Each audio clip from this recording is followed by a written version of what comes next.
Hello mga kamamshi, mga kasoy fam, it's Mama Soy and welcome to my channel. Good morning guys, today is Friday.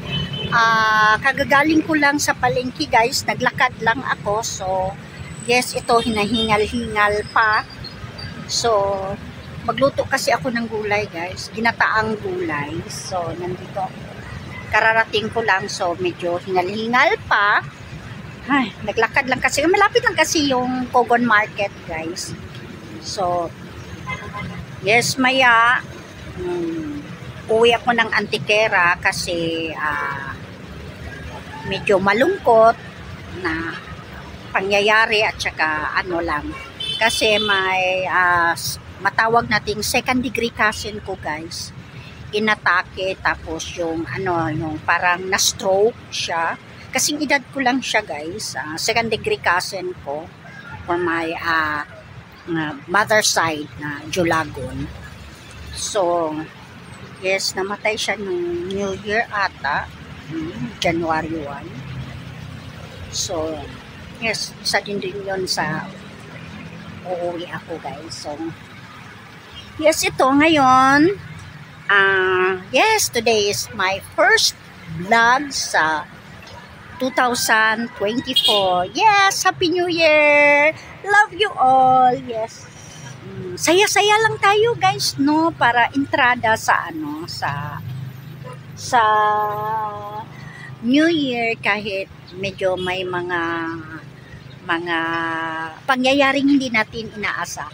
So, yes, guys. See you maya-maya, guys. Pero tingnan mo itong gulay. Kukunin ko na lang kaya ito, no? I-mix ko sa gulay ko na gagawin ko ngayon. So, ang init na guys, eh.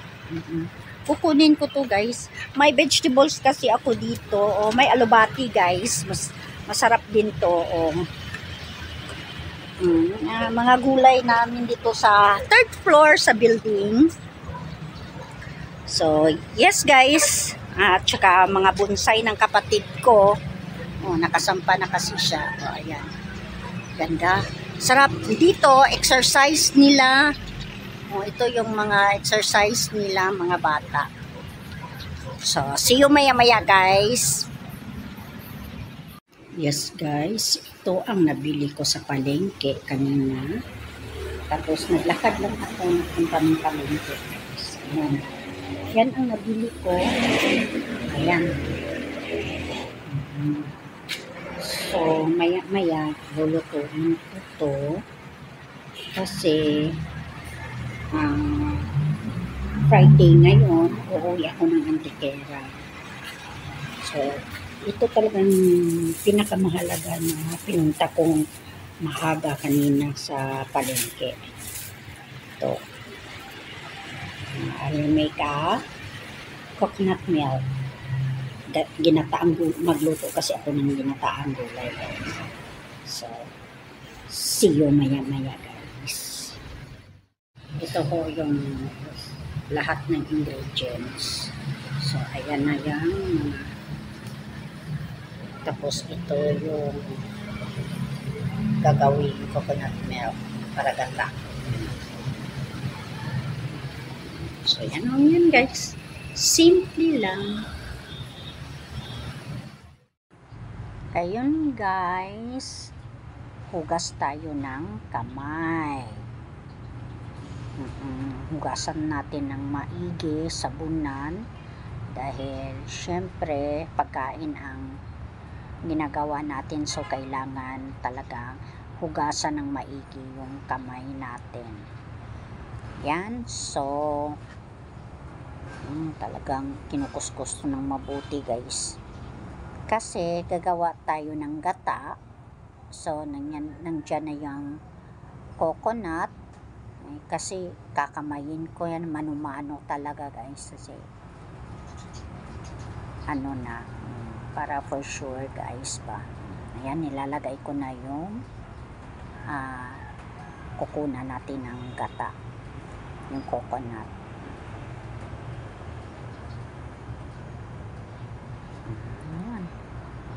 Parang simpleng luto lang to guys, luto ng bahay. Ayan. Ayan na yan. Lagyan natin ng konting tubig. Kasi maano kasi kailangan yung fresh na yung gata, yung unang sa coconut. Yung malapot pa ba? Talagang coconut oil, fresh coconut oil. Fresh coconut oil. Milk, coconut milk. Ayun. Ako, oil, hindi oil.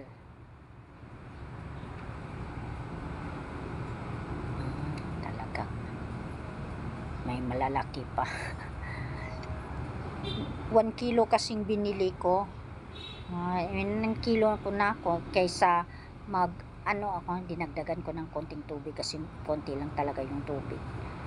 Tapos yun, ni 1 kilo ko na lang kasi kung bibili ako ng isang niyog, bali konti lang talaga.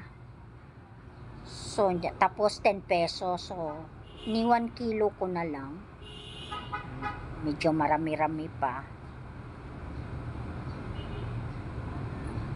Guys, talagang bigay todo ang para talagang lalabas yung milk ng coconut. Pinaka milk talaga. 2 beses ko to, yung pangalawa hindi na hindi na siya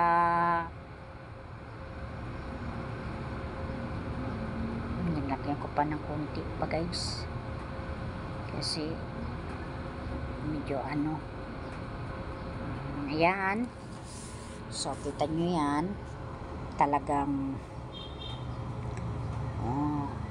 sige pa. Ayan talaga, mano-mano talaga guys yung pagkuha ng coconut milk.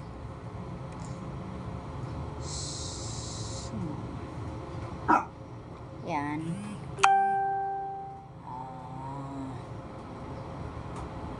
Nakuha ko na ito yung una siguro. Ito yung una.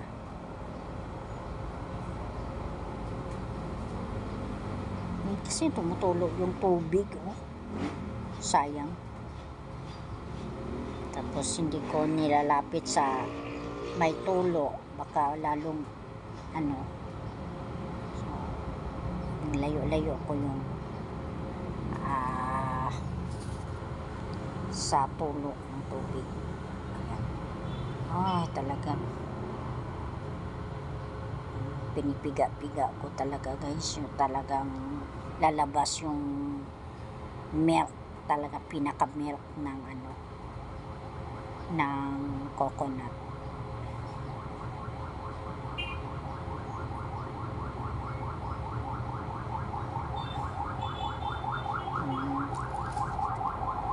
Ang ingay sa labas guys. Yan, pinaka milk talaga yan. Yan ang una.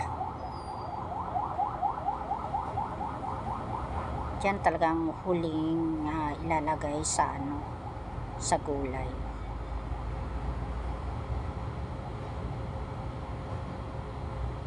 Ito pangalawa na to. Medyo hindi na siya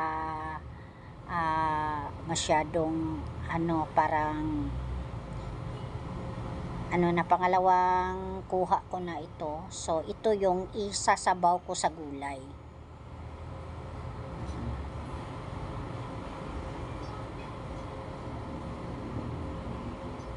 So ito mas marami tong tubig. Yan ang gagamitin kong isabaw para lutuin yung gulay.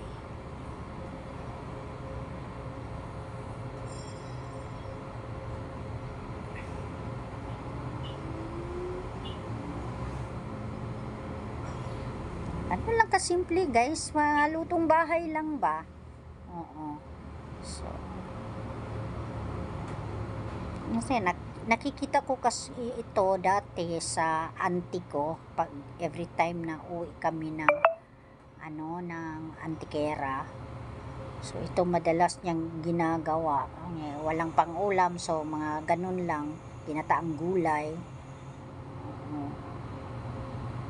Kasi maraming niyog sa sa bukid, 'di ba? So yan, maggata, minsan magbiko, ganun. Sa kabataan ko pa na.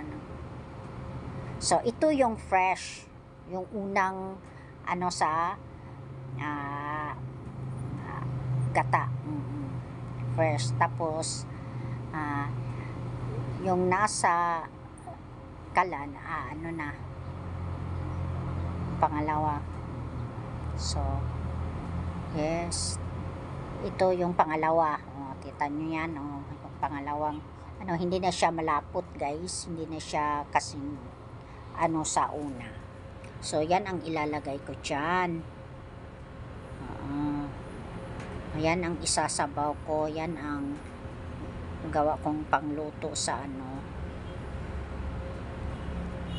sa gulay.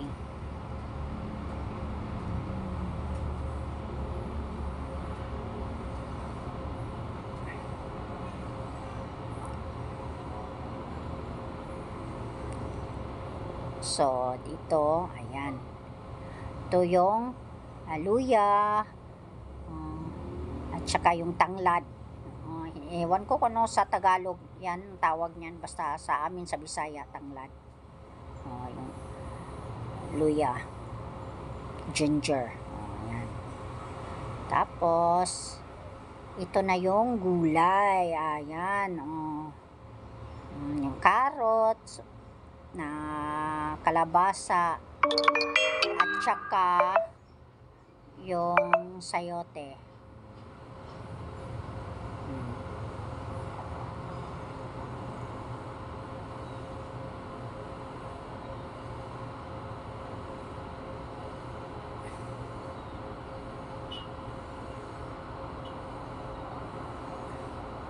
Ito naman, guys, ito yung batong at saka eggplant.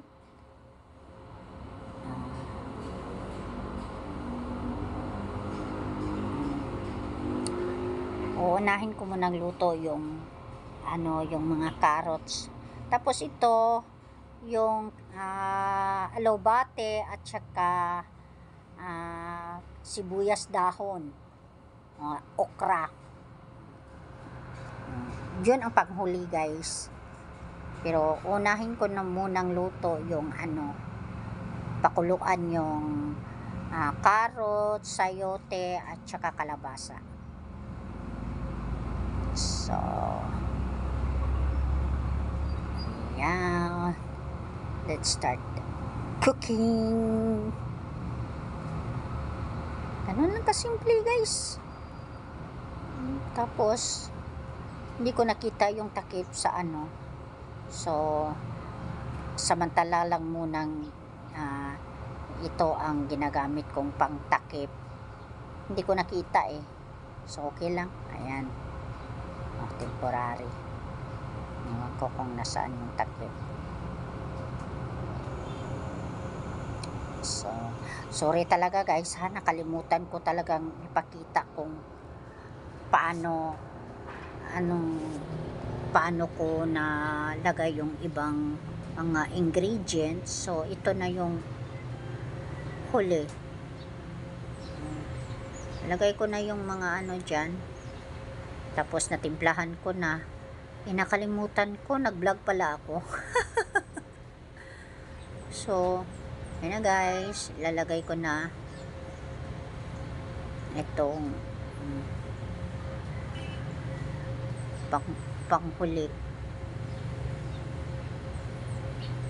Hindi ko na rin napakita yung paano ko nilagay yung yung fresh na gata. Ayan, diba? Huli na aahonin ko na yan, guys, kasi luto na yan. So hindi ko na napakita talaga. So titikman ko. Pinatay ko na kasi luto na kasi yan So talagang